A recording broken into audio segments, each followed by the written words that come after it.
San Francisco's most popular tourist attractions now are a giant red bridge and an abandoned prison. But before it became a $60 family tour, Alcatraz was a high-security federal prison housing some very dangerous individuals, and yes, strictly men. Today we'll explore what it was like to be a prisoner at Alcatraz. But before we dive in, be sure to subscribe to the channel and let us know which famous historical landmark you'd like to hear more about. Alcatraz had a strict capacity limit for its cells, with only one inmate per cell. It was typically filled to its 330-man capacity, which meant individual cells ensuring safety and privacy. This made Alcatraz a prime destination for some federal prisoners who requested to serve their sentences there. Cells were divided into blocks A, B, and C, each containing 336 cells that measured a cozy 5 feet by 9 feet. Cell block A was the real fixer-upper, a dilapidated row of cells with untapped potential. This block wasn't used to house inmates for long periods. Cell block D was reserved for solitary confinement. Though these cells were larger than typical ones, inmates spent 24 hours a day inside with only one exception, a brief time in the recreation yard. Solitary confinement could last anywhere from a few days to several weeks. And former inmate Jim Quinlan described a day in the hole as feeling like an eternity. Prisoners at Alcatraz were guaranteed just 4 things: food, clothing, shelter, and medical care, while privileges like library access had to be earned.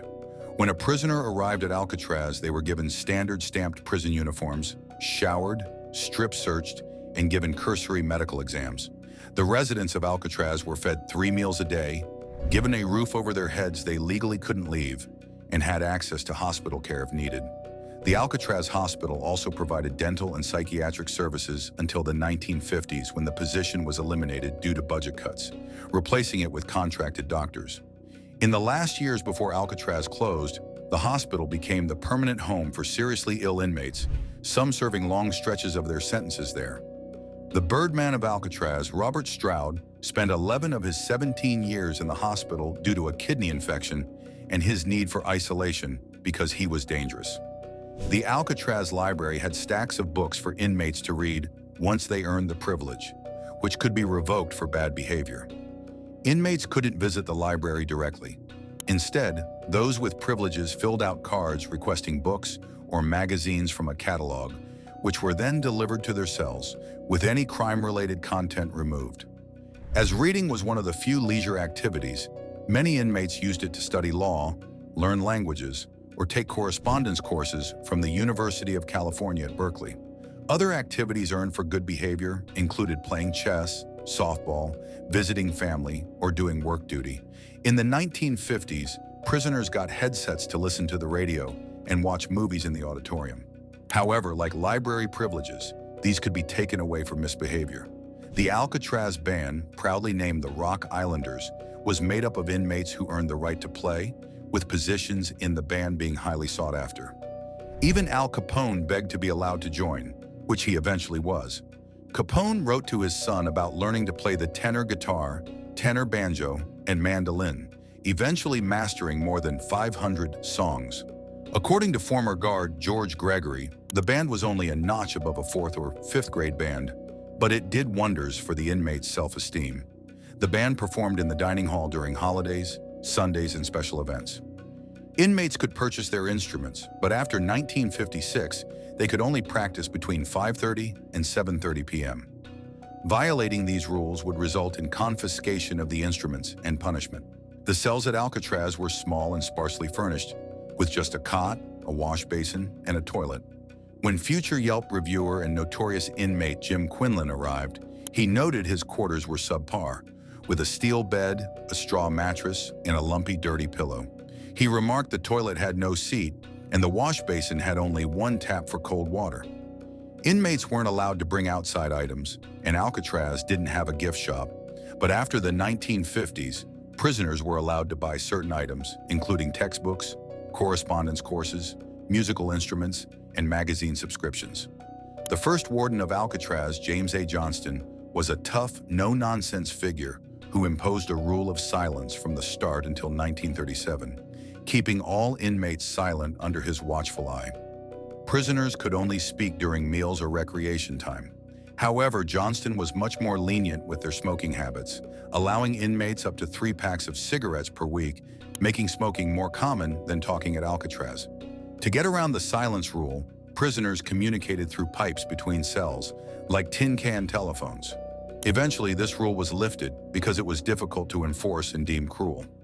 The golden rule of silence remained for troublesome prisoners in solitary confinement, where former inmate Quinlan described 24-hour silence and darkness during his 19 days in the hole. Prisoners were served 3 meals a day at Alcatraz: breakfast at 6:45 a.m., lunch at 11:40 a.m., and dinner at 4:25 p.m. The food was allegedly the best in the federal prison system. Kitchen staff at Alcatraz took pride in their meals, some even coming from culinary backgrounds. Former inmate Brian Conway recalled in 1938 that the food at Alcatraz was much better than typical prison food, with meals including meat, beans, coffee, bread, celery, chili, tomatoes, and apples, with desserts like apple pie, cake, or jello. Work was the best way for inmates to pass time at the prison. Prisoners not in solitary confinement worked various jobs in the laundry, kitchen, or on the docks, earning 5 to 12 cents an hour. Industry jobs like laundry or woodworking allowed prisoners to reduce their sentences by 2 days a month in the first year, 4 days a month from the second to the fourth year, and 5 days per month after 5 years. Alcatraz prisoners were counted several times a day to ensure accountability.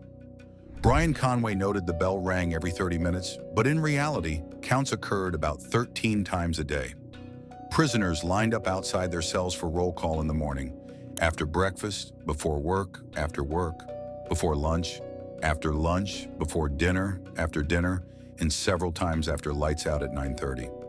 When Conway checked in at Alcatraz, he was introduced to the snitch box, a metal detector that was used to search prisoners for contraband. It worked too well, alarming on every man coming from the laundry due to the metal clasps on their shoes. A few days later, though, it failed to detect knives being smuggled in the pockets of 2 men. The snitch box was one of 3 metal detectors in the prison, with guests and prisoners alike passing through them, including an embarrassing moment with Al Capone's mother when her corset set off the detectors, forcing her to strip down. Since life at Alcatraz was based on earned privileges, inmates were severely restricted in communicating with the outside world. Prisoners in solitary couldn't receive letters, while well-behaved inmates could send and receive monitored letters, usually from blood relatives.